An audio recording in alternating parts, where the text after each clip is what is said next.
الرجيم بسم الله الرحمن الرحيم السلام عليكم ورحمة الله وبركاته. الحمد لله رب العالمين وبه نستعين على أمور الدنيا والدين، والصلاة والسلام على أشرف الأنبياء والمرسلين وعلى آله وصحبه أجمعين. سبحانك لا علم لنا إلا ما علمتنا إنك أنت العليم الحكيم. قال رب اشرح لي صدري ويسر لي أمري واحلل عقدة من لساني يفقه قولي. اللهم يسر ولا تعسر. اللهم صل على سيدنا محمد وعلى آله وصحبه وسلم، ولا حول ولا قوة إلا بالله العلي العظيم. أما بعد. Alhamdulillah, syukur kehadrat Allah Subhanahu wa ta'ala kerana dengan limpah kurnia, rahmat, kasih sayang dan inayah daripada Allah Subhanahu wa ta'ala, alhamdulillah, pada malam ini kita sama-sama dapat dipertemukan oleh Allah Subhanahu wa ta'ala. Dan mudah-mudahan pertemuan ini senantiasa beroleh rahmat, adanya barakah dari sisinya insya-Allah. Terlebih dahulu ucapan terima kasih saya kepada pengerusi majlis, seterusnya pengerusi masjid, naib pengerusi ahli-ahli jawatan kuasa, dan mana-mana mereka yang terlibat dalam menjayakan program kita pada malam ini. Alhamdulillah. Mudah-mudahan Allah jualah yang membalas jasa dan budi kalian, dan ganjaran pahala yang setimpal dengan apa yang menjadi amalan kita pada malam ini insya-Allah. Tuan-tuan, puan-puan, hadirin hadirat, muslimin muslimat yang dirahmati sekalian, berbekalkan masa yang ada, marilah sama-sama kita membaca, menghayati, merenung dan mentadabbur beberapa potong ayat yang difirmankan oleh Allah Subhanahu wa ta'ala di dalam satu surah di dalam Al-Quran, merujuk surah yang ke-26, yaitu satu surah yang diberi nama Asy-Syu'ara.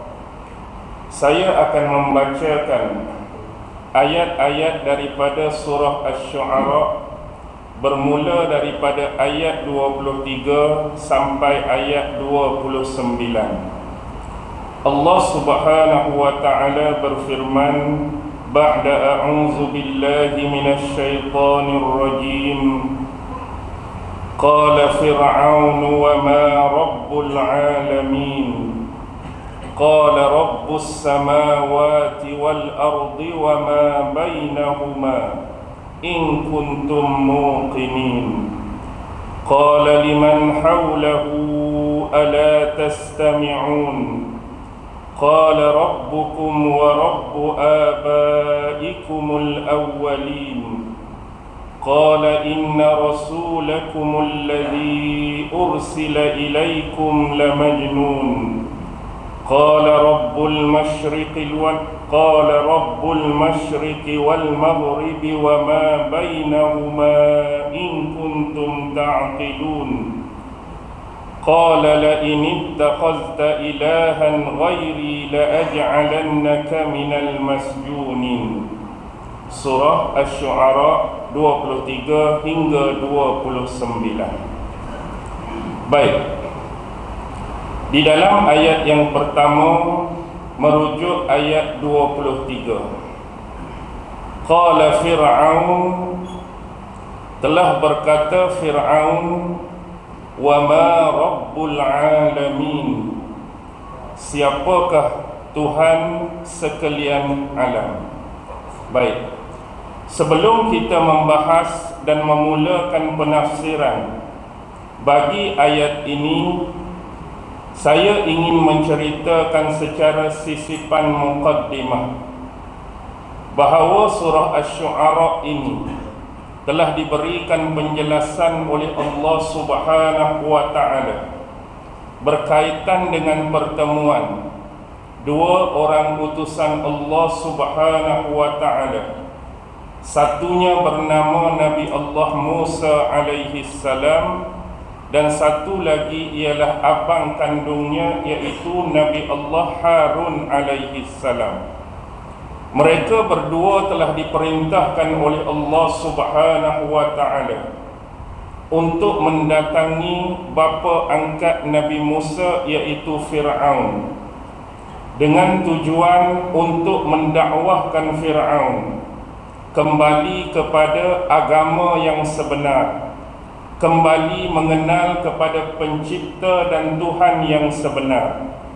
Bukannya sekadar mendakwa, bukannya sekadar klaim bahawa dialah Tuhan yang layak disembah, yang layak dipuja, yang layak diikuti dan ditaati oleh penduduk-penduduk Mesir. Sesungguhnya Fir'aun telah jauh daripada jalan kebenaran. Dia telah mengikuti jalan kesesatan dan penyelewengan. Maka menjadi amanah dan tanggungjawab kepada Nabi Allah Musa dan Nabi Allah Harun atas perintah daripada Allah untuk mengembalikan Fir'aun kepada jalan yang sebenar, sekaligus menjadikannya beriman kepada Tuhan yang selayaknya disembah dan Tuhan yang selayaknya digelar sebagai Tuhan, bukannya diri Fir'aun itu sendiri. Dalam surah Asy-Syu'ara bermula ayat yang ke-10. Panjang perbahasan dia sampai ayat 68. Hampir ada 58 ayat yang mengemukakan hujjah-hujjah, mengemukakan dalil-dalil sepanjang pertemuan yang dirakam dan direkodkan oleh Allah di dalam surah ini.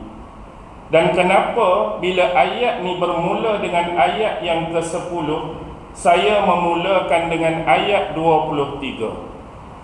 Sebab bila menerima style jemputan seperti ini, kita tidak mempunyai ruang dan masa, kecuali kita mempelajarinya secara harian ataupun mingguan ataupun bulanan. Kerana pada ayat yang ke-23 adanya prinsip yang paling penting untuk kita fahami, iaitu tentang prinsip ketuhanan yang cuba diketengahkan dan didakwahkan oleh Nabi Allah Musa dan Nabi Harun kepada Fir'aun. Sebab itu permulaannya Fir'aun bertanyakan, wa ma rabbul alamin, siapakah Tuhan sekalian alam. Jadi untuk memahami isu-isu dan perbicaraan ini dengan baik, saya mengajak tuan-tuan kembali kepada dua ayat sebelumnya, iaitu ayat 16 dan ayat 17. Dalam ayat 16, Allah Subhanahu wa ta'ala berfirman, fa'tiya fir'auna faqula inna rasulu rabbil alamin.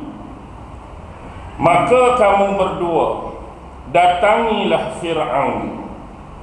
Lalu apabila kamu berdua telah mendatangi Fir'aun, faqula, maka ucapkanlah di hadapan Fir'aun, inna, sesungguhnya kami berdua Rasul Rabbil Alamin. Kami berdua ni pesuruh, kami berdua ni adalah utusan daripada Tuhan sekalian alam. An arsil ma'ana Bani Israel, maka lepaskanlah Bani Israel bersama kami. Baik, selain memperkenalkan dan mengisytiharkan mereka berdua adalah Nabi dan Rasul, mereka juga ada permintaan terhadap Fir'aun supaya Fir'aun melepaskan Bani Israel, iaitu Bani yang mewakili diri mereka berdua. Nabi Allah Musa Bani Israel dan Nabi Allah Harun Bani Israel. Di sini kita harus faham, bila Allah menggunakan kalimah fa'tiyah, dia berbeza dengan penggunaan kalimah ja'a. Bila Allah guna kalimah fa'tiyah, maka datangilah Fir'aun, maka Allah akan memudahkan urusan perjalanan, urusan mereka melalui sampai mereka betul-betul berada di hadapan Fir'aun. Berbeza dengan kalau Allah menggunakan kalimah ja'a, dia akan menjadi satu perjalanan yang susah, dia akan menjadi satu perjalanan yang rumit, dia akan menjadi satu perjalanan yang sukar dan payah. Kalau kita melihat kepada realiti, sebagai seorang pemerintah, sebagai seorang penguasa yang diangkat dan dianggap sebagai Tuhan oleh penduduk Mesir, nak berjumpa, nak bertemu dengan Fir'aun ni, kita anggap bukan sesuatu perkara yang senang dan mudah. Fir'aun semestinya berada di dalam rumah agamnya yang besar. Fir'aun semestinya berada di dalam istananya yang besar dan indah. Dan sebelum nak masuk bertemu dengan Fir'aun, pastinya akan melalui gerbang-gerbang, pastinya akan melalui pengawal-pengawal, pastinya akan melalui profesional, pastinya akan melalui dengan istilah komando-komando Fir'aun sebelum dapat bertemu dengan Fir'aun itu sendiri.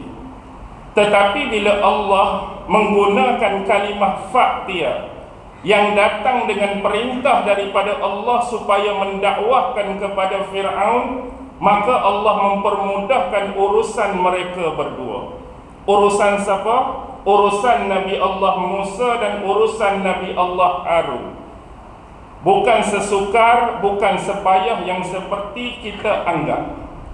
Dan ini adalah bebanan dakwah dan amanah yang cukup berat, kerana nak mengajak satu individu atau personaliti yang mengaku dirinya sebagai Tuhan. Tuan-tuan, cuba tuan-tuan bandingkan hari ini. Kalaulah kita hari ini sebagai ustaz biasa sekalipun, kalau hari ini kita sebagai penceramah sekalipun, kalau kita hari ini sebagai seorang pendakwah sekalipun, yang kita nak dakwah, yang kita nak tarik, yang kita nak seru ni adalah sama-sama yang beragama seperti kita. Hak saya duk ceramah malam ni, saya Islam, tuan-tuan Islam. Hak duk ceramah malam ni orang-orang yang memahami agama, orang-orang yang mempelajari agama.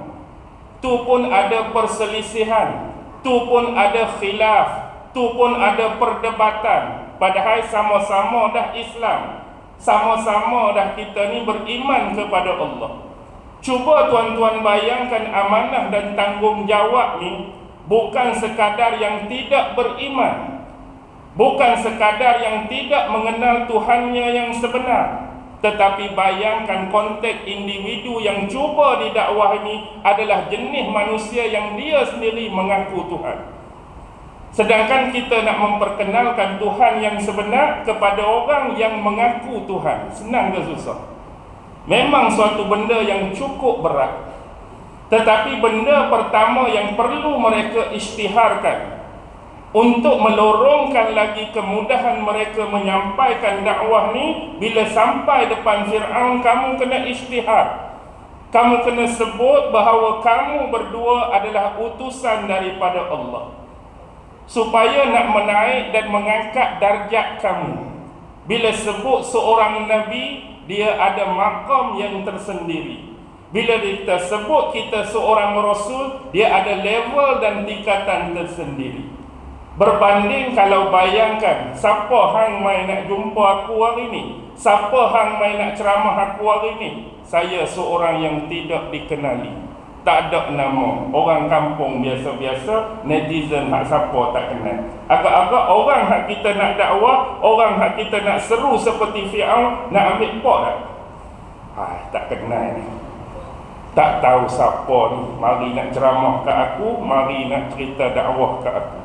Ni kena isytihar dulu. Dan kamu kena dengar perkataan ni kerana aku ni Nabi, kerana aku Rasul yang diutuskan oleh Tuhan sekalian alam. Dan dalam masa yang sama, Nabi Allah Musa dan Nabi Allah Harun meminta supaya Bani Israel ini dibebaskan, dilepaskan bersama mereka berdua. Kerana apa? Kerana sejak ratusan tahun Bani Israel ini dijadikan sebagai hamba, dijadikan sebagai budak, dijadikan sebagai kuli di bawah pemerintahan dan rejim Fir'aun. Padahal mereka adalah hamba-hamba Allah yang baik. Mereka adalah hamba-hamba Allah yang beriman kepada Tuhan mereka. Dan mereka adalah tentera-tentera yang ikhlas pada jalannya. Tetapi sepanjang ratusan tahun mereka telah mengalami penindasan, mereka telah mengalami penyiksaan di bawah sistem pemerintahan Fir'aun.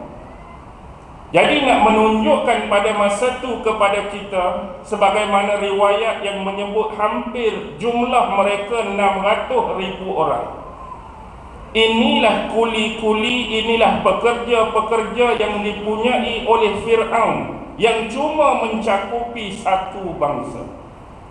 Kita belajar sejarah, kita belajar peradaban dunia, kita belajar tamadun. Kadang-kadang satu kuasa besar ataupun pemerintah agung, mereka juga mempunyai hamba-hamba dan kuli. Tetapi kebiasaannya hamba-hamba dan kuli ini datang daripada pelbagai ras, pelbagai bangsa, pelbagai warna kulit. Dia pemerintah, kadang-kadang hak ni kuli dia kulit putih, hak ni kulit sederhana, hak ni kulit hitam. Tapi bawah Fir'aun, satu-satunya bangsa Bani Israel yang jumlah sekian besar menjadi hamba penindasan dan penyiksaannya. Agak-agak senang ke Fir'aun nak bebaskan mereka dengan begitu mudah. Agak-agak senang ke Fir'aun nak berikan kebebasan mereka mengikuti Nabi Allah Musa dan Harun. Setelah sekian lama mereka menjadi kuli dan hamba kepada Fir'aun. Walaupun jumlah ini kalau kita fikirkan secara logik dan rasional, besar jumlah tu, 600,000. Tetapi kalau kita meneliti penyiksaan-penyiksaan sebelum ni, siapakah pemimpin yang menyembelih anak-anak lelaki mereka? Manusia yang sama Fir'aun, iaitu menyembelih anak-anak lelaki Bani Israel selama 2 tahun, yang diselang setahun sekali. Tahun ni kita bunuh, tahun depan kita abai dan biarkan. Tahun sekali lagi kita bunuh, sekali lagi kita tangguhkan pembunuhan. Tapi walaupun jumlah mereka besar, walaupun jumlah mereka ramai, tetapi mereka tak mampu untuk bangkit. Mereka tak mampu untuk bersatu memberontak terhadap kezaliman yang dikenakan oleh Fir'aun atas mereka. Dan inilah kebijakan sistem politik bacul Fir'aun dalam menangani pemerintahan orang-orang di bawahnya. Dan anda akan mengikuti satu demi satu helah-helah politikus yang bernama Fir'aun yang telah Allah rakamkan di dalam sejarah sepanjang zaman. Baik, soalan ayat 23 tadi, Fir'aun tanya siapa? Fir'aun tanya Nabi Musa, "Wa ma rabbul alamin?" Siapa Tuhan sekalian alam? Persoalan ini berkaitan dengan ayat 16 tu. Kenapa saya kembali kepada ayat 16? Sebab Nabi Musa dan Nabi Harun perlu isytiharkan siapa mereka. Inna, kami berdua, Rasul Rabbul Alamin. Kami berdua mungkin dikenali oleh Fir'aun. Kami berdua, Fir'aun kenal Nabi Musa, tak kenal apa ni anak angkat dia. Tak kenal apa dia yang mengasuh Nabi Musa sejak daripada diambil oleh isteri Nabi Musa, isteri Fir'aun, iaitu Asia. Dengan kata lain, selama ini Nabi Musa dibesarkan dalam istana Fir'aun, diberi makan dengan makanan Fir'aun, diberi minum dengan minuman Fir'aun, diberi pakaian dengan pakaian Fir'aun, diberi perhiasan dengan perhiasan Fir'aun. Dan satu lagi ialah Harun, yang juga dikenali oleh Fir'aun. Bila sebut Rasul, utusan, pesuruh, mungkin ayat dan kalimah ini juga difahami oleh Fir'aun. Tapi pesuruh kepada siapa? Rasul kepada siapa? Utusan kepada siapa? Rabbil Alamin. Inilah yang tidak difahami dan dimengerti oleh Fir'aun. Fir'aun tidak ada ilmu tentang Tuhan sekalian alam. Fir'aun tidak mengerti tentang Tuhan sekalian alam. Fir'aun tidak kenal siapakah Tuhan sekalian alam. Yang disebutkan mereka berdua tadi sebagai Rasul Tuhan sekalian alam. Kenapa Fir'aun tidak mengenali? Kerana selama ini masyarakat Mesir mengenali dan menganggap Fir'aun itu sendiri sebagai Tuhan. Dan masyarakat di Mesir, dia ada mitos, mitologi yang tersendiri berkaitan dengan dewa dan dewi yang mereka percaya dan mereka yakini. Dan dalam masa yang sama, Nabi Musa datang memperkenalkan kepada mereka satu zat, satu entiti yang layak digelar sebagai Tuhan, yang layak disembah sebagai Tuhan, yang layak dipuja-puji sebagai Tuhan, berbeza dengan ilmu, berbeza dengan pengetahuan, berbeza dengan informasi sedia ada berkaitan ketuhanan yang ada di sisi Fir'aun dan di sisi penduduk Mesir. Hak kami faham dah selama ni, inilah Tuhan. Hak kami tahu tentang Tuhan, inilah Tuhan. Hak kami berilmu tentang Tuhan, inilah Tuhan. Tiba-tiba mari Nabi Musa cerita satu bentuk sifat ketuhanan yang berbeza. Jadi sebab tu Fir'aun tanya, siapa Tuhan sekalian alam? Baik, kalau tuan-tuan baca terjemahan, itulah terjemahannya. Tetapi di sini ada sedikit kesamaran dan kekeliruan. Baik. Surah Taha adalah surah yang lebih awal daripada surah Asy-Syu'ara. Dalam surah Taha, Fir'aun pernah bertanyakan soalan yang hampir sama. Taha 49. Qala faman rabbukuma ya Musa? Siapakah Tuhan kamu berdua, wahai Musa? Dia tanya berdua tu termasuk Musa dengan Nabi Allah Harun. Baik. Di mana sisi perbezaan, di mana sisi kesamaran dan kekeliruan? Dalam surah Taha menggunakan lafaz yang jelas, faman. Kalimah man adalah kalimah yang sahih. Kalimah man adalah kalimah yang betul. Bila kita nak bertanya dan mempersoalkan tentang peribadi seseorang, contoh, man anta, siapa kamu? Betul. Man abuka, siapa bapa kamu? Betul. Man akhuka, siapa saudara kamu? Betul. Man ummuka, siapa mak kamu? Betul. Kalimah man yang digunakan betul untuk kita tanya tentang susuk tubuh, personal dan peribadi seseorang. Tetapi berbeza dengan persoalan Fir'aun dalam ayat ini. Kalau tadi faman, yang ini wama rabbul alamin. Menggunakan lafaz ma, bukan man.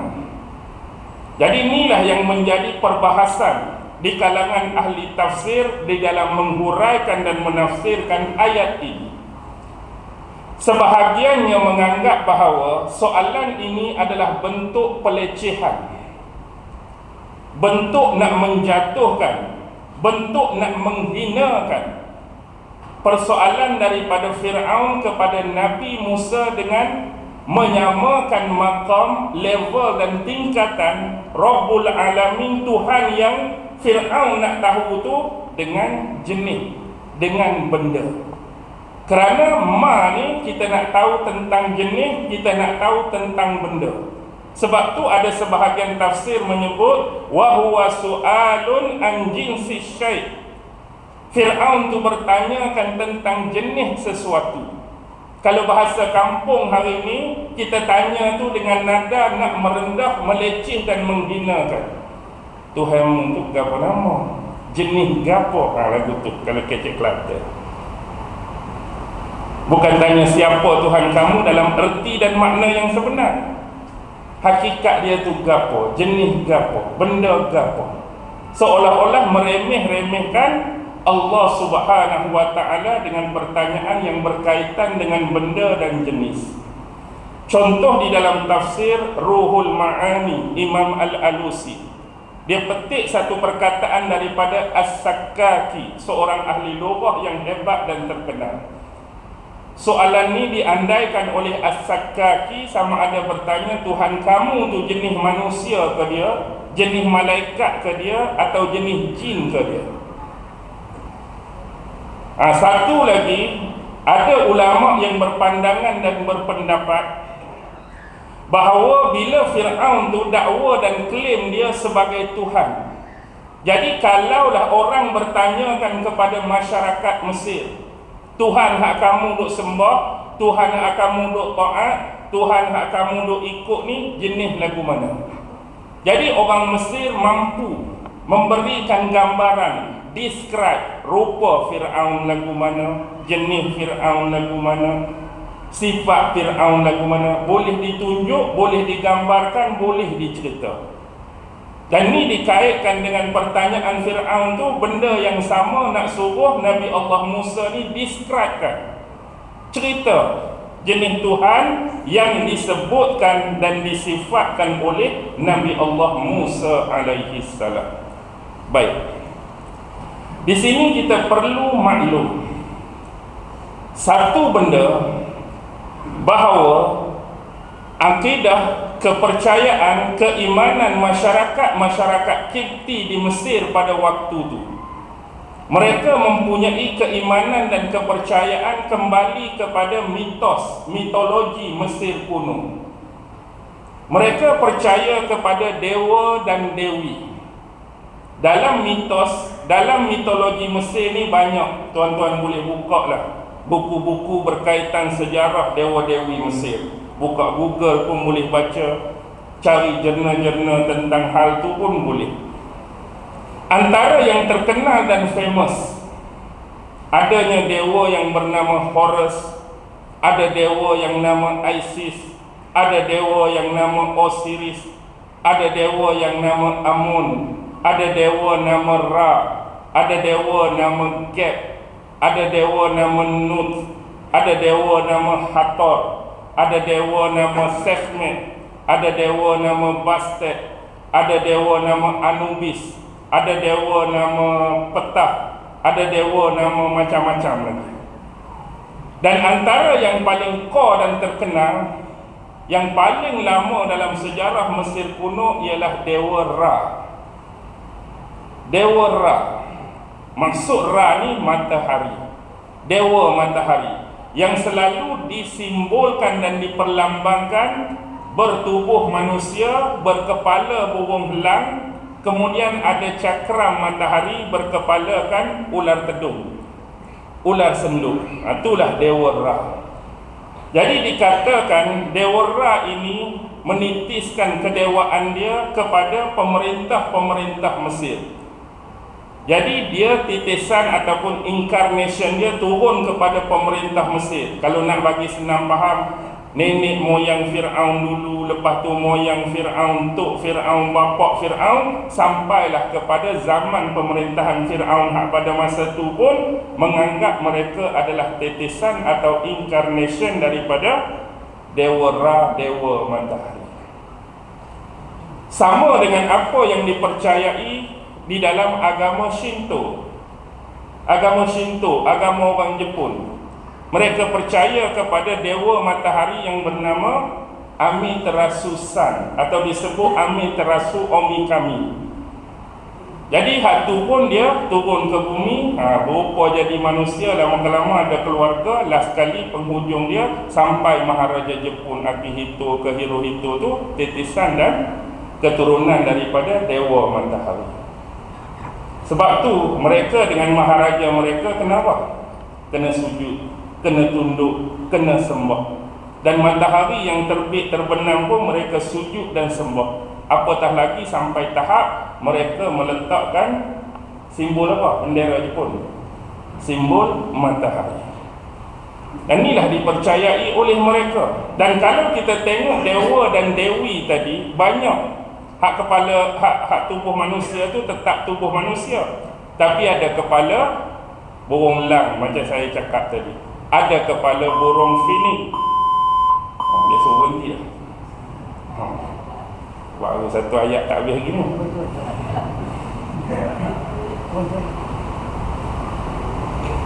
Okey, tu ya. Ada kepala lembu, ada kepala buaya, ada kepala singa betina, macam-macam lah. Mengikut tugas dan dia punya kapasiti masing-masing. Jadi kepercayaan akidah, kepercayaan bangsa Kipsi ni dia tidak berpegang pada konsep satu Tuhan. Dia percaya kepada Tuhan yang banyak dan Tuhan yang berbeza, serta ada pengaruh dan kekuatan masing-masing. Contoh hak ni dia kuasai langit ke, hak ni kuasai bumi ke, hak ni kuasai laut ke, hak ni kuasai ilmu pengetahuan, hak ni kuasai tanaman, hak ni kesuburan. Tu contoh macam-macam. Macam Dewa Ra matahari tadi, dia dikatakan sentiasa berlayar dengan perahu dia, dengan bahtera dia, tapi bukan berlayar dalam laut macam kita, tapi berlayar di udara. Seolah-olah perjalanan dia dimulai dengan terbitnya matahari. Seolah-olah dia sedang berlayar, bahtera dan kapal dia seumpama dia berlayar di atas sinaran pancaran matahari pada waktu siang, dan sampai masa dia akan terbenam. Bila terbenam, dia naik perahu yang sama, bahtera yang sama. Kok mana pula? Kok bawah tanah, underground. Hak belah malam pula perjalanan dia. Nanti dia akan sentiasa bertempur, berperang, bergaduh dengan Apep. Siapa Apep ni? Apep ni dalam mitologi Mesir sebagai ular syurgawi yang menghalang laluan perjalanan dia hak underground, bawah tanah. Bergaduh pula kawan tu. Tu contoh nak suruh faham. Jadi mereka ada kepercayaan-kepercayaan seperti ini. Dan bila Fir'aun itu dianggap sebagai Tuhan, titisan atau reincarnation daripada dewa-dewa sebelum ni, mari Nabi Musa nak cerita tentang zat, tentang entiti Tuhan yang amat-amat berbeza. Tambahan lagi, hak ni satu-satunya, the one and only. Tak ada jenis berbilang-bilang, tak ada jenis ta'adud, tak ada jenis banyak-banyak, tak ada jenis ramai-ramai, tak ada jenis dengan rupa tu, rupa ni. Jadi sebab tu adanya pelecehan daripada soalan Fir'aun dengan kalimah ma tadi. Gapo nama Tuhanmu, jenis lagu mana Tuhanmu? Sebab dia duk faham macam ni sebelum ni. Jadi orang yang macam ni, apa jawapan yang Nabi Musa bagi? Walaupun pada hakikat yang sebenar soalan ni adalah soalan yang liar, soalan ni adalah soalan yang biadab, soalan ni soalan yang tak perlu ambil pok pun. Contoh, bila kita sebagai orang Islam, kita ada landasan tauhid, landasan keimanan. Bila sebut perkara-perkara yang dinisbahkan dengan Allah Subhanahu wa ta'ala, bila kita belajar tauhid, ada 4 benda yang asas, ada 4 benda yang teras. Pertama, yang ni jangan kacau, yang ni jangan hurai, yang ni tak boleh diterangkan, yang ni jangan ceroboh, yang ni jangan langgak pagar. Apa dia? Yang berkaitan dengan zat Allah Subhanahu wa ta'ala. Perkara yang berkaitan dengan zat Allah kita tak tahu. Hanya zat Allah sendiri yang mengetahui keadaan zatnya yang sebenar. Hanya dirinya sendiri yang mengetahui hakikat dirinya yang sebenar. Tak ada siapa tahu. Ini kita tak boleh masuk campur, kita tak boleh langgak, kita tak boleh ceroboh perkara yang berkaitan dengan zat Allah. Tapi yang kita boleh ajak, kita boleh hurai, kita boleh bincang, kita boleh terang, kita boleh describe hanya 3 benda. Pertama ialah yang berkaitan dengan nama-nama Allah. Yang kedua berkaitan dengan sifat-sifat Allah. Dan yang ketiga berkaitan dengan perbuatan-perbuatan Allah, af'alullah. Pasal apa hak ni kita boleh cerita? Pasal apa hak ni kita boleh terang? Sebab Allah sendiri menerusi ayat-ayat Al-Quran, firman-firmannya. Bahkan dalam kitab sebelum ni pun 3 benda ni juga diceritakan oleh Allah. Nama dia, sifat dia dan perbuatan dia. Contoh bila kita baca Quran, sak jumpa Ar-Rahman, sak jumpa Ar-Rahim, sak jumpa Al-Malik, sak jumpa Al-Qudus, sak jumpa Al-Tu, Al-Ni. Itu adalah nama-nama Allah yang mulia. Kenapa yang kita boleh cerita? Sebab Allah cerita pasal nama dia. Begitu juga dalam hadis-hadis Rasulullah. Nama-nama yang tidak terdapat dalam 99 Asma'ul Husna. Dalam hadis kita bertemu dengan lafaz Ya Hannan, Ya Mannan. Hannan juga adalah salah satu daripada nama Allah. Mannan juga salah satu daripada nama Allah. Dan kita kena iktiraf kerana nama itu datang bersumberkan daripada hadis-hadis Rasulullah. Begitu juga dengan sifat Allah. Apa dia?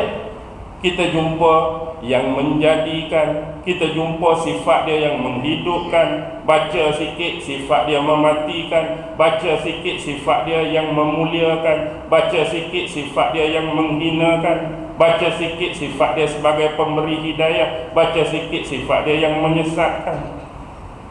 Kemudian perbuatan-perbuatan Allah dalam mengurus dan mentadbir alam semesta. Baik, yang dipersoalkan oleh Fir'aun tadi berkaitan dengan apa? Hak nombor 1 tu. Dia nak tahu jenis lagu mana, rupa lagu mana, cerita lagu mana. Dan hakikatnya kita tak boleh nak describe. Dan sebenarnya contoh ni dah ada pada diri Nabi Musa.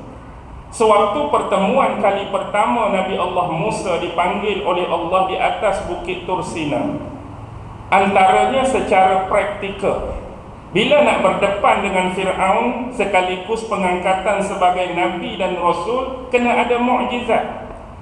Jadi minta Nabi Musa lempak tongkat, tongkat tu jadi ular. Masuk tangan dia dalam baju, dalam jubah, keluar putih, berkilau, bercahaya. Selain daripada itu, apa yang berlaku? Nabi Musa meminta kepada Allah supaya mengangkat saudaranya Harun sebagai pembantu, sebagai wazir. Kerana Nabi Musa ni dia ada sedikit kelemahan, iaitu lidah dia, bicara dia ni tidak lancar, agak gagap. Jadi itu juga adalah kelemahan kita nak berdakwah. Kadang-kadang sebab kita nak berdakwah, bahasa kita tak lancar, bahasa kita tak elok, bahasa kita gagap, kadang-kadang orang mempermainkan kita, orang merendah-rendahkan kita. Jadi kena minta Allah supaya mengangkat saudara dia Harun, kerana Harun lidah dia lebih fasih, lidah dia lebih lancar. Jadi Allah mengangkat Nabi Harun sebagai wazir, sebagai pembantu. Dan kita jangan terlupa satu lagi permintaan Nabi Musa. Apa dia? Bukankah Nabi Musa minta nak tengok? Nak tengok siapa? Nak tengok Allah. Tapi apa yang Allah tunjukkan pada Nabi Musa malam tu? Kilatan cahaya kan? Yang bila mana kilatan cahaya itu mengenai pada satu bukit, apa jadi kat bukit tu? Hancur, pecah, berkecah. Tu baru cahaya, salah satu makhluk Allah yang Allah tunjuk kena. pecah bukit tu, hancur bukit tu, berkecai bukit tu. Dan Nabi Musa sifat yang selalu digambarkan pada kita, seorang yang tegak, seorang yang bengis, seorang yang backing, seorang yang panas, seorang yang barang. Kejadian tu dia still relax ke dia sendiri pun pengsan?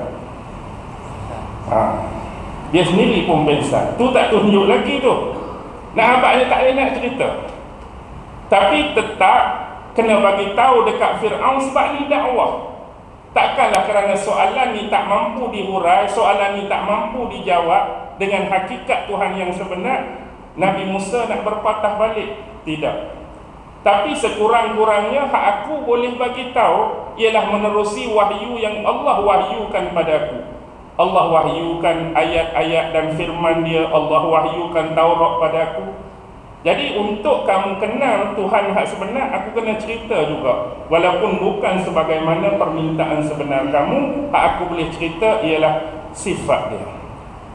Lalu apa yang disebutkan oleh Nabi Musa? Qala Rabbus samawati wal ard wa ma bainahuma. Tuhan aku tu sifat dia apa ya? Pencipta.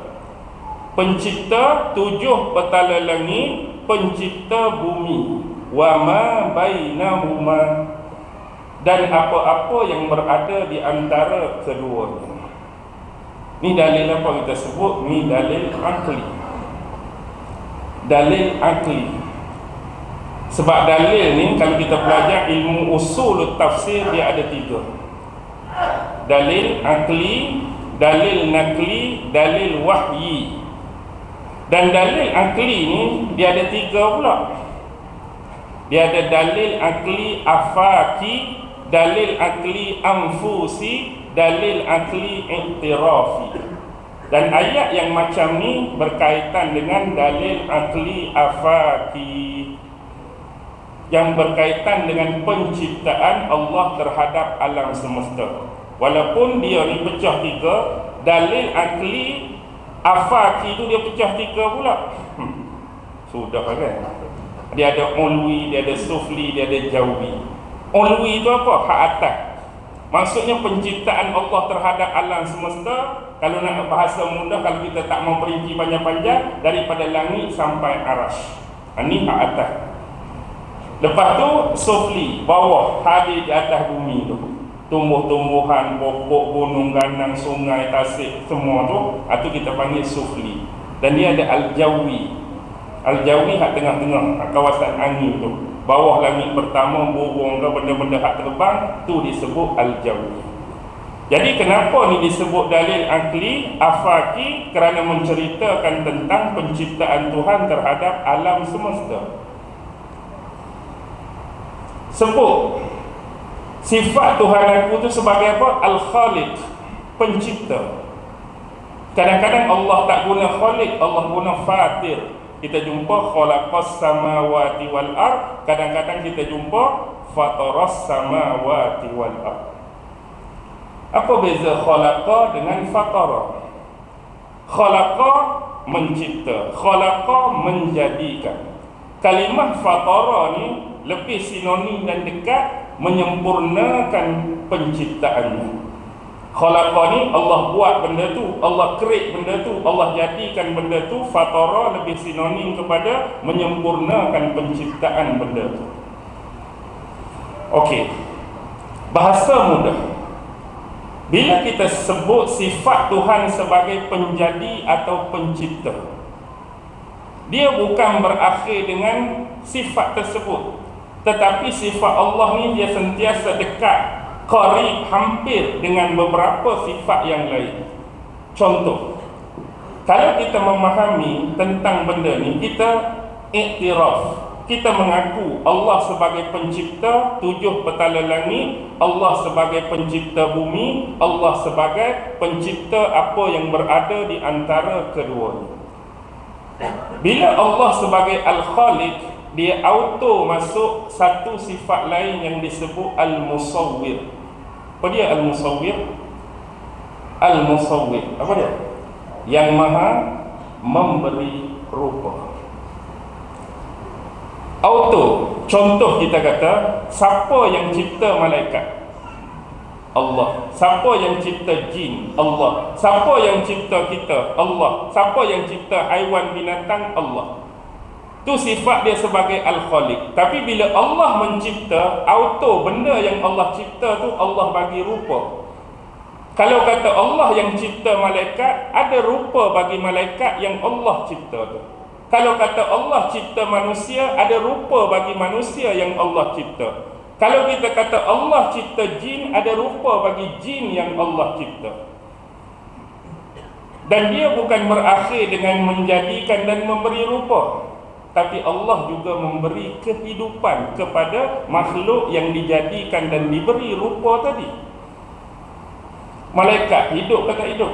Allah bagi kehidupan. Kita Allah bagi kehidupan. Jin Allah bagi kehidupan. Kalaulah penciptaan Allah sekadar berhenti pada musawwir, tak bagi hidup, saya hadap depan ni jadi lagu mana?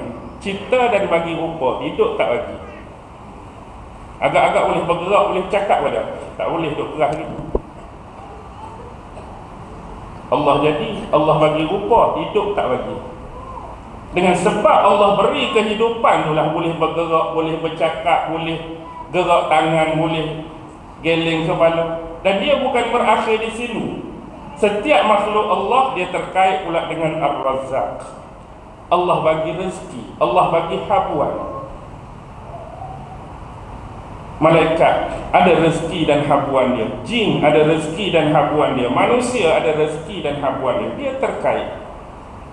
Dan kalau ini difahami dengan baik, wahai Fir'aun, cuba cabar dan cuba challenge sifat Tuhan yang aku sebut ni. Kamu berani atau tidak? Agak-agak lepas tak? Tuhan aku ni sejak atas no, sampai kat bawah, apa hadut berada di antara keduanya, semua dia buat, semua dia urus, semua dia takbir, semua dia bagi rupa, semua dia bagi hidup, semua dia bagi rezeki. Semua dia takdirkan. Kalau kamu nak juga mengaku kamu tu Tuhan, kalau kamu nak dakwa kamu tu Tuhan, cabar dan challenge sifat ni. Berani tak Fir'aun? Berani tak Fir'aun? Memang tak berani, memang tak lepas. In kuntum muqinin, sekiranya kamu, bahasa kampung, sekiranya hampa semua nak mempercayai ataupun nak meyakini apa yang aku sebutkan tentang Tuhan yang sebenarnya. Kalau kamu semua nak percayalah, kalau kamu semua nak yakinlah. Mungkin ini ialah keyakinan pada hati dan tajam pada mata dan penglihatan. Dia bukan setakat yakin saja, tapi dia ada benda sebagai bukti yang boleh dilihat.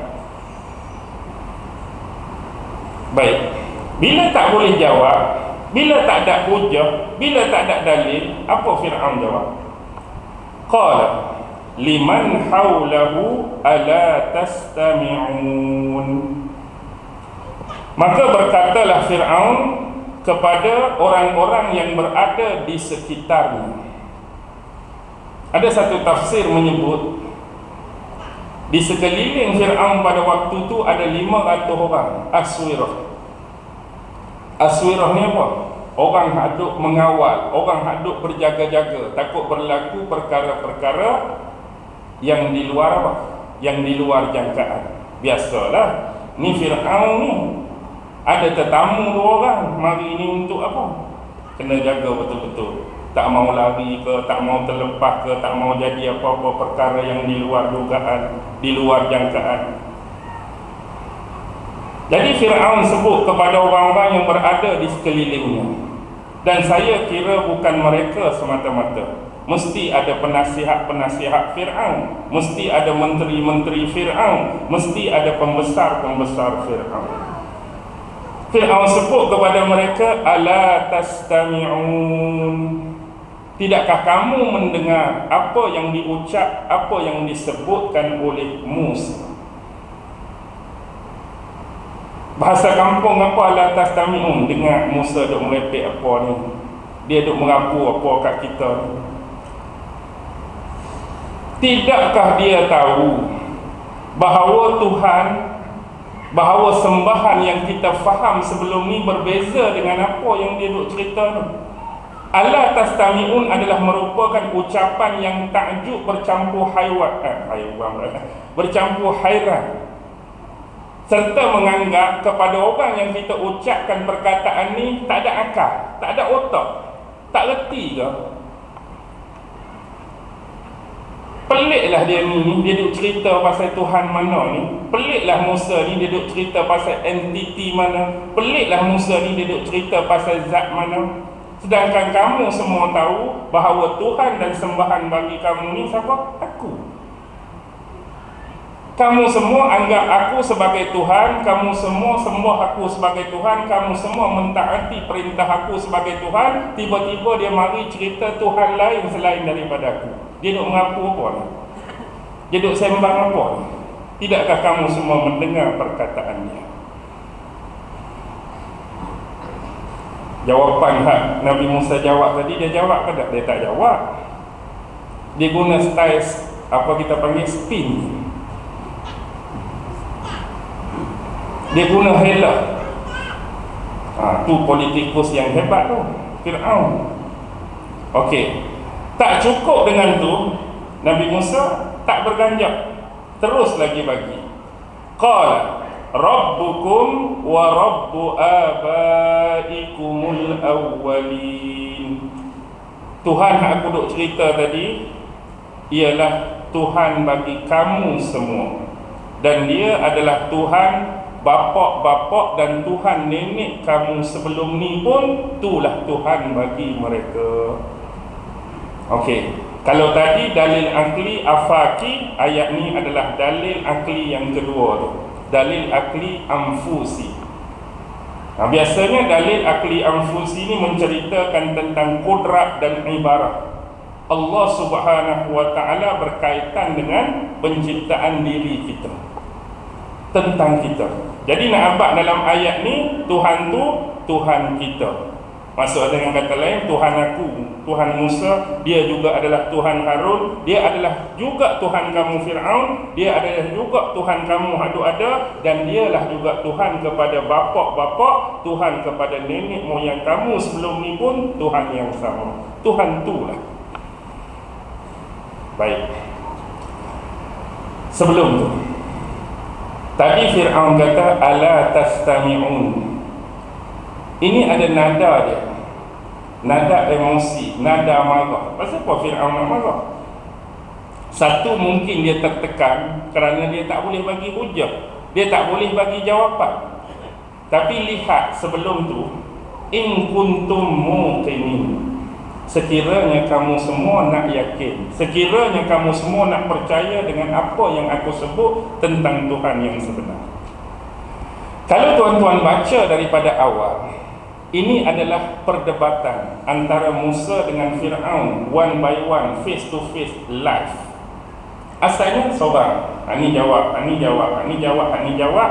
Tiba-tiba ayat in kuntum muqinin tu apa jadi?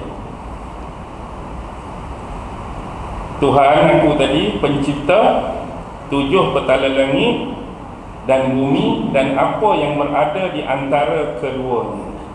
Kalaulah pernyataan ini khusus untuk Fir'aun seorang, face to face, one by one, dia akan guna kalimah apa? In kunta. Tapi di sini in kunta ke in kuntum? In kuntum. Gambaran ini seolah-olah Nabi Musa menyeret dan mengajak crowd yang ada, orang yang ada masuk sekali untuk menilai isu yang sedang diperdebatkan. Patut jawab dengan Fir'aun dah. Tapi in kuntum mukinin, kalau hampa semua nak yakin hak aku habaq, kalau hampa semua nak percaya hak aku habaq.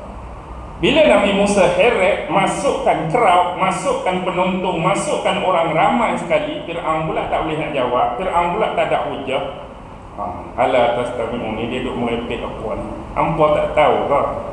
Hampa duk anggap aku sebagai Tuhan, dia mari duk cerita pasal Tuhan mana ni. Dia nak marah lah tu. Bila nak marah, kawan ni pun bagi lagi dalil akli anfusi. Sebenarnya ini adalah tujuan berdakwah, tujuan mengajak mereka kembali ke jalan yang sebenar. Kenapa Nabi Musa sebut macam tu? Kerana nak habaq sebenarnya apa yang dilalui oleh bapak-bapak kamu, nenek-nenek moyang kamu sebelum ni adalah salah dalam beragama, silap dalam bertuhan. Jadi hak lepas tu lepaslah. Tapi nak habaq hari ni sebenarnya Tuhan hak aku sebut ni, sebenarnya itulah Tuhan nenek moyang kamu sebelum ni pun hak tu, dan hari ni mereka kita semua juga adalah bertuhankan kepada Tuhan yang sama, bukannya Fir'aun. Sebenarnya dakwah dan seruan ni nak mengajak kepada perubahan. Hak kamu duk sembah Fir'aun tu salah. Hak kamu duk sembah Fir'aun tu sesat. Hak kamu duk sembah Fir'aun tu seleweng. Tapi ni kena sembah Tuhan ni. Dialah Tuhan kamu hari ni, dialah Tuhan nenek moyang kamu sebelum. Sudah. Agak-agak Fir'aun nak jawab bagaimana? Fir'aun jawab, tak ada hujah, tak ada dalil pun dia jawab. Apa jawab dia? Qala inna rasulakum alladhi ursila ilaikum lamajnun. Sesungguhnya rasul kamu yang diutuskan kepada kamu lamajnun, sebenarnya adalah orang gila. Dia tuduh Nabi Musa gila pula. Dia tak dia jawab dah. Jadi ni bentuk apa? Dalam istilah psikologi ni disebut assassination character. Apa dia assassination character? Membunuh kepribadian baik seseorang. Sebab itulah dalam Quran ni banyak sisi persamaan dakwah Nabi Musa dengan dakwah Nabi Muhammad. Nabi Muhammad pun kena assassination character, tuduhan dan labelan yang memang tidak ada pada peribadi dan batang tubuh Nabi. Apa benda hak Nabi tak kena masa zaman duduk dengan musyrikin Mekah? Nabi dituduh ahli sihir, tuduhan semata-mata. Nabi dituduh gila perempuan, bernafsu tinggi terhadap perempuan sebab bini ramai, tuduhan semata-mata. Nabi ni ahli syair, tuduhan semata-mata. Nabi tu, Nabi ni, Nabi gila, Nabi kena rasuk dengan jin. Semua labelan dan tuduhan untuk mematikan sifat mulia yang ada pada diri Nabi. Tujuan assassination character ni nak membunuh peribadi Nabi supaya apa yang Nabi cakap orang tak mau dengar. Supaya Nabi cakap orang tak mau ikut. Supaya Nabi cakap orang menjauhkan diri daripada Nabi dengan menggunakan taktik tuduh dan label orang ni macam tak boleh pakai tu, jangan hang duk dengar. Tak berguna langsung tu, tak ilmiah langsung. Tujuan tuduhan-tuduhan macam tu nak suruh orang jauhkan diri daripada individu yang dilabel dan dituduh. Kerana apa? Kerana Nabi Musa memberikan hujah, dalil akli.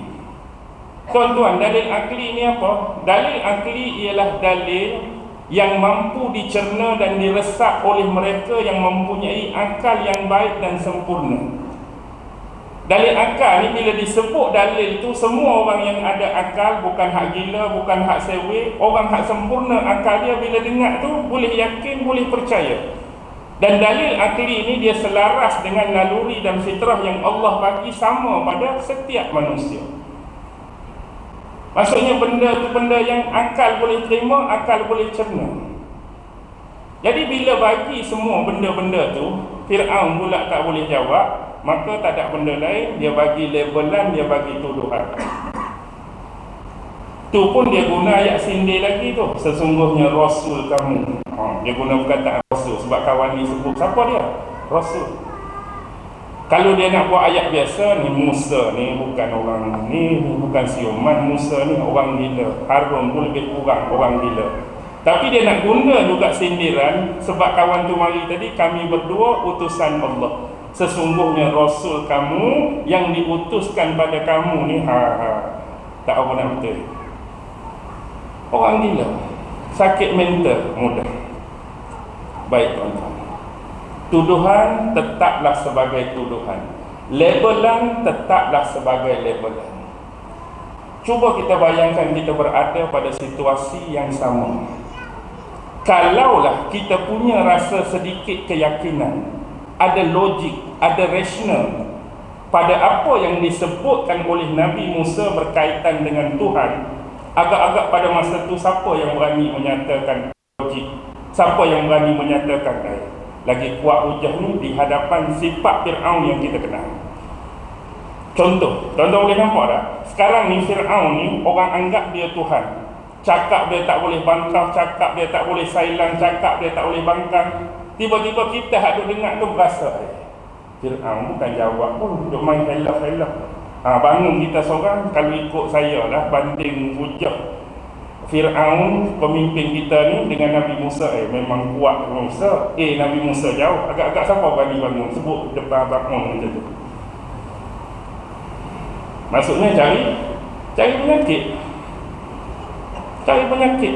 Kalau ada yang bangun menyokong, kalau dalam hati pun kalau kira tu lepeh dah Fir'aun ni, tapi tak ada siapa berani menyatakan demikian. Dan tuan-tuan kena ingat, pertuduhan dan pelabelan sebagai gila ni bukan orang awam, bukan netizen yang tuduh. Siapa yang tuduh? Orang yang mengaku Tuhan, yang kita kata ada supreme, kuasa yang sebesar-besar kuasa duk tangan dia. Siapa yang boleh bangkang, siapa yang boleh sailang bila kawan ni kata orang ni gila? Bagi aku dia tak gila. Siapa berani? Depan Fir'aun masa tu. Kalaulah Fir'aun kata gila, bagi aku dia tak gila. Tapi kamu sebenarnya yang tak apa nak betul tu, siapa berani? Baik, ini boleh dijadikan hujah. Ini boleh dijadikan hujah kalau kita keluar sedikit daripada era yang sebenar. Kalau masuk era kita, benda yang sama boleh berlaku. Media massa boleh digunakan pada masa itu sebab yang memberi pertuduhan adalah pemimpin tertinggi. Tuhan bagi mereka, sembahan bagi mereka. Dengan kata lain, malam ni akan keluar TV1, TV2, TV3, dua orang yang bertemu dengan pemimpin kita sebenarnya adalah orang dia.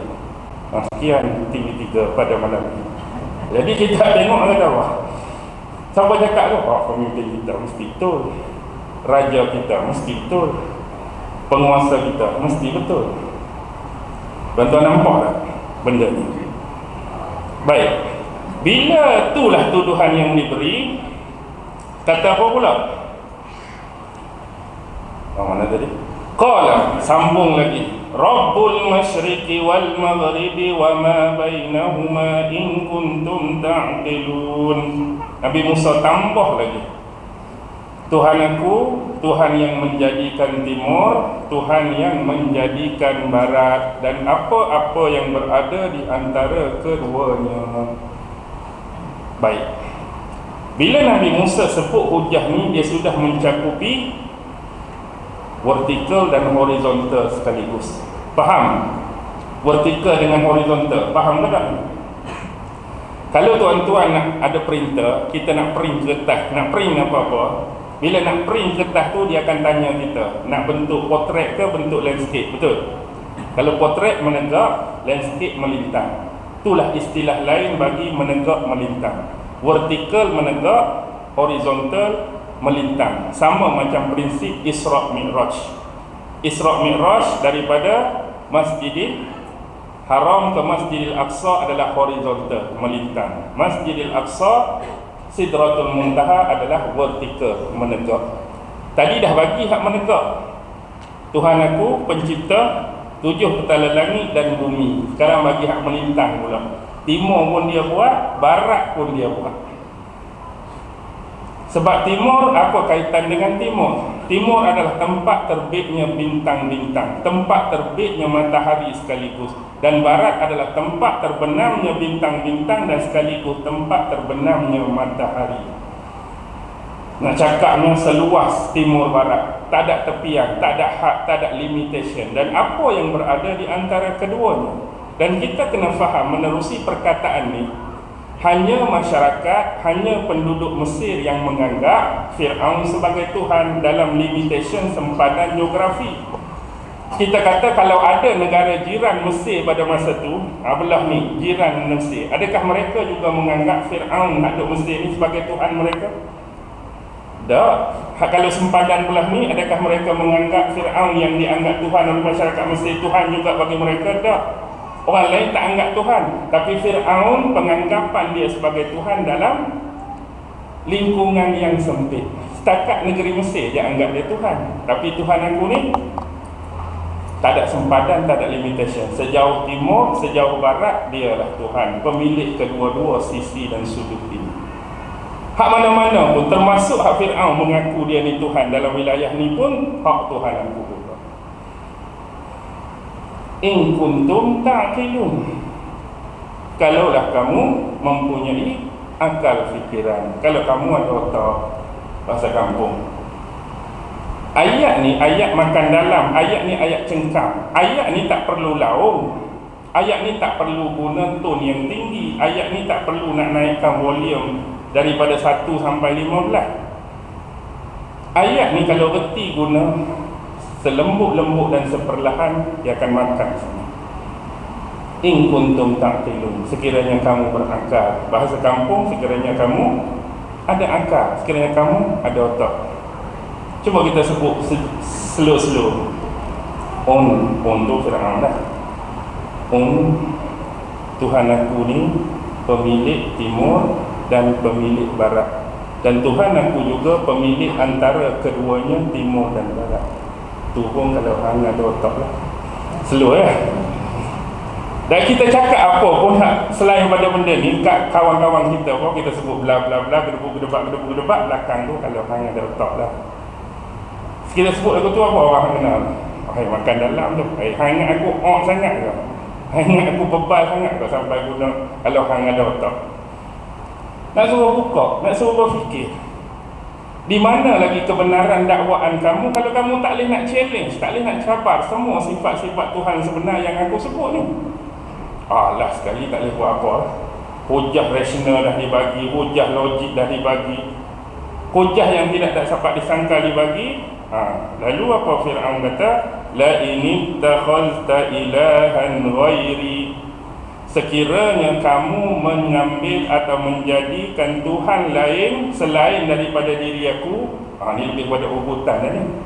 Kalau hang ambil juga Tuhan lain, jadikan Tuhan lain, jadikan zat lain, jadikan entiti lain, anggap dia sebagai Tuhan selain daripada aku, la aj'alannaka minal masjudin, maka aku akan menjadikan kamu sebagai salah seorang yang akan dipenjarakan. Ubud terus masuk dalam. Hujah tak ada, dalil tak ada, tapi bila nak kalah, lebih-lebih anggap ada Tuhan lain, ada zat lain yang lebih berkuasa, yang lebih power pada aku masuk sumbat dalam.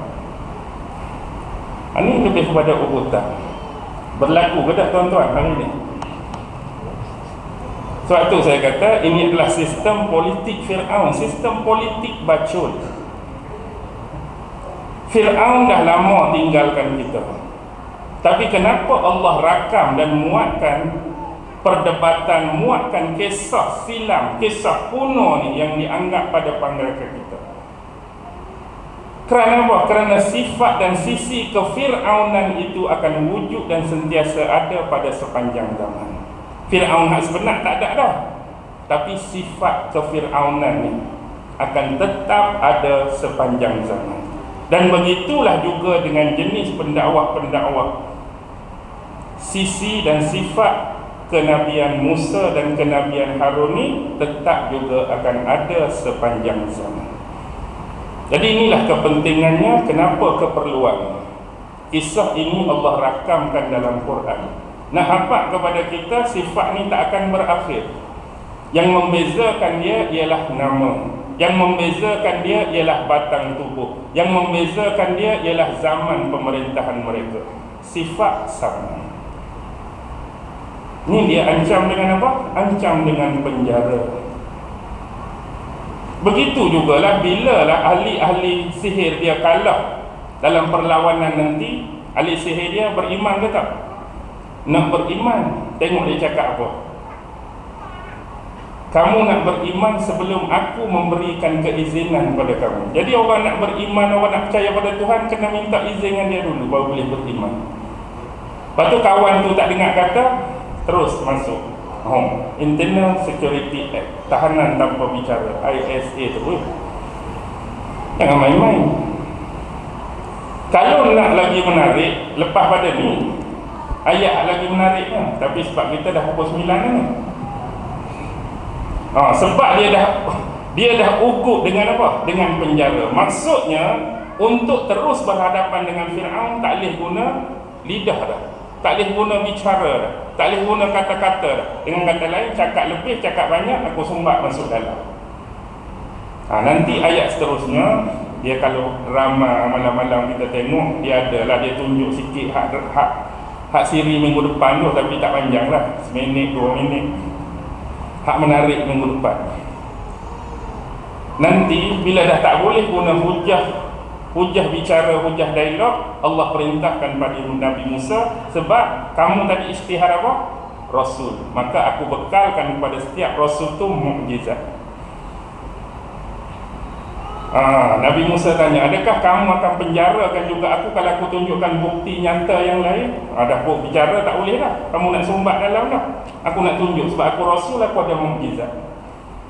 Kalau kira tu Fir'aun akan tetap kalah, tapi sebab dia tengok tak ada apa benda-benda besar yang ada pada Nabi Musa pada waktu tu. Komang-komang pun kita boleh bayangkan Nabi Musa cuma pakai jubah, pegang tongkat dia saja. Dia nak tunjuk hak mukjizat apa ni, tak ada apa ni. Bila tak ada apa, kalau kamu nak tunjuk sangat, tunjuklah sekiranya kamu tergolong di dalam golongan orang yang benar. Ni action punya cakap ni, dia kalah dah sebenarnya. Biasanya ni banyak berlaku pada kita hari ni. Dia kalah hujah, dia kalah debat, tapi dia akan guna ayat macam ni. Kalau hang rasa hang betul, hang tunjuklah. Padahal dia tu kalah dah. Begitu juga Fir'aun tuju pada Nabi Musa. Datangkan benda yang kamu keterangan tu, sekiranya kamu orang yang benar. Padahal memanglah Nabi Musa benar dah. Lempar tongkatlah jadi ular, tangan apa semua. Fir'aun takut tak? Bukan kata orang ramai tu takut, Fir'aun pun takut. Tengok, Allah telah mengalihkan rasa takut manusia terhadap Fir'aun sebelum ni, dan Allah telah alih rasa takut tu manusia terhadap apa? Ular yang berada di hadapan Nabi Musa. Allah dah cabut rasa takut orang terhadap Fir'aun, Allah alihkan itu. Fir'aun sendiri pun takut. Ular tu berbeza ketika praktikal bila atas bukit Tursina tu, ular tu tak berapa besar, jadi ular juga tak besar. Ni lagi besar, dan dia jadi faiza hiya su'banun mubin. Bila sebut faiza, lempak tu tiba-tiba auto jadi ular terus. Bila Allah guna faiza, dia bukan kata lempak tongkat, kepala tongkat dulu jadi ular, tubuh tu kayu lagi dah. Dia tak jadi sikit-sikit, tak hujung baru jadi ular penuh. Faiza ni pak lempak bro, ular terus. Tak ada kata sikit-sikit. Kalau Atromintaro tu lain. Atromintaro dia pakai spek tu, dia jadi sikit-sikit lagu tu. Ni nak kena maki pula tu. Pandai-pandai hujung-hujung nak habis dah padahal ni. Keluar Atromintaro kena pula. Habis nak suruh tuan-tuan faham lah tu. Nak suruh tuan-tuan faham. Baik, lepas pada tu Fir'aun guna hujah apa? Dia gunalah hujah-hujah lain pula. Dia kata okey, tak apa tu, kita tangguhkan dulu urusan dia. Dia ingat dia boleh menang. Jadi dia tanya pendapat siapa? Pendapat pembesar-pembesar dia. Kita nak buat lagu mana? Tangguh dulu. Kita utuskan orang-orang pergi cari ahli sihir, kita kumpulkan, tetapkan satu waktu, satu hari, satu masa, kita berlawan. Lepas tu orang-orang pula mestilah siapa suruh kumpul ni? Tuhan kita lah, pemimpin kita Fir'aun. Mesti semua nak. Kalau menang agak-agak dalam kepala dapat apa? Macam-macam lah. Datuk ke apa ke, level ke, jumlah duit apa sekian. Kalau kita menang, maksudnya dalam bahasa yang mudah, dia cari cyber terupa dia. Kumpulkan cyber terupa kita akan lawan dua orang ni. Lepas tu dia guna pula hujah kenyataan dia. Sesungguhnya dia akan menggunakan sihir dia ni untuk mengusir kamu keluar daripada tanah air kamu sendiri dengan sihir dia. Ini ucapan Fir'aun. Ucapan Fir'aun ni berbau apa? Berbau nasionalisme, berbau kenegaraan, semangat patriotik. Seolah-olah Nabi Musa ni dituduh, dianggap sebagai terorisme. Oh, rupa-rupanya dia lama tak ada, dia lama lari tu dia pergi belajar sihir, dia jadi ahli sihir yang terkenal, dan dia akan guna sihir dia untuk mengusir kamu semua keluar daripada bumi Mesir, bumi kamu sendiri. Sebab itulah dia minta pada aku di awal tadi, Bani Israel suruh lepas pada dia. Oh, rupanya dia nak bina kekuatan, dia nak bina rangkaian dia nak guna sihir dia, halau kamu keluar. Kalaulah dia berjaya menjatuhkan kerajaan ni akan jatuh, tanah air kamu akan jatuh, dia akan naik jadi pemerintah. Bila dia naik jadi pemerintah, aku pun akan jatuh.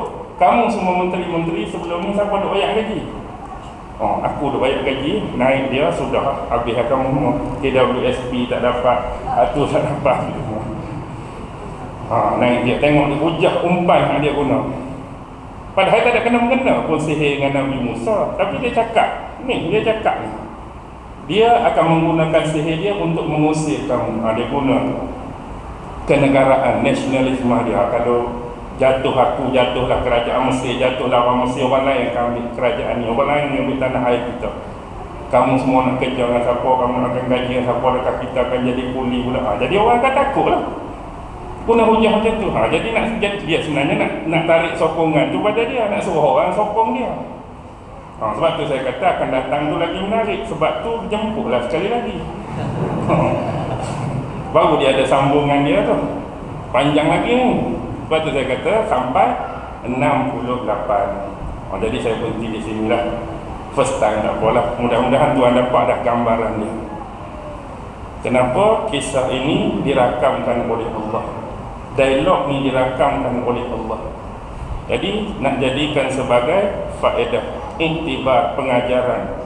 Kerana Quran ni dia salih li kulli zaman wa makan. Dia terpakai, dia berguna pada setiap masa dan tempat. Dan ilmu dalam Al-Quran ni merangkumi ilmu umat-umat terdahulu, ilmu masa kita dan ilmu masa akan datang. Cuma pandai-pandailah kita menisbahkan dan integrate ilmu tersebut di dalam waktu dan zaman kita. Bukan kekal jumud, bukan kekal dia beku pada penceritaan pada era mereka, tapi nak bawa ibrah dan pengajaran yang baik pada zaman kita. Jadi saya berhenti di sini. Mudah-mudahan ada sedikit faedah manfaat bersama, terutama kepada diri saya yang bercakap dan berbicara. Seterusnya mudah-mudahan juga ada faedah untuk tuan-tuan dan puan-puan sekalian yang hadir pada malam ini. Yang baik tetaplah datang daripada Allah, yang lemah dan kurang datang daripada diri dan peribadi saya sendiri. Wabillahi taufiq wal hidayah. Wassalamualaikum warahmatullahi wabarakatuh. أعوذ بالله من الشيطان الرجيم. بسم الله الرحمن الرحيم. اللهم إنك تعلم أن هذه القلوب قد اجتمعت على محبتك والتقت على طاعتك وتوحدت على دعوتك وتعاهدت على نصرة الشريعة، فوثق اللهم رابطتها وأدم ودها واهدها سبلها واملأها بنورك الذي لا يخبو واشرح صدورها بفيض الإيمان بك وجميل التوكل عليك وأحيها بمعرفتك وأمتها على الشهادة في سبيلك إنك نعم المولى ونعم النصير. وصلى الله على سيدنا محمد وعلى آله وصحبه وسلم والحمد لله رب العالمين. الله أكبر. Alhamdulillah, jikalau tadi ceramah yang saya sampaikan oleh Bapak Ustaz, bagi pihak majlis kita mengucapkan terima kasih kepada Ustaz Auni Muhammad atas titipan-titipan ilmu yang begitu panjang lebar yang telah dibincangkan tadi. Dengan itu kita sudahi dengan wabillahi taufiq.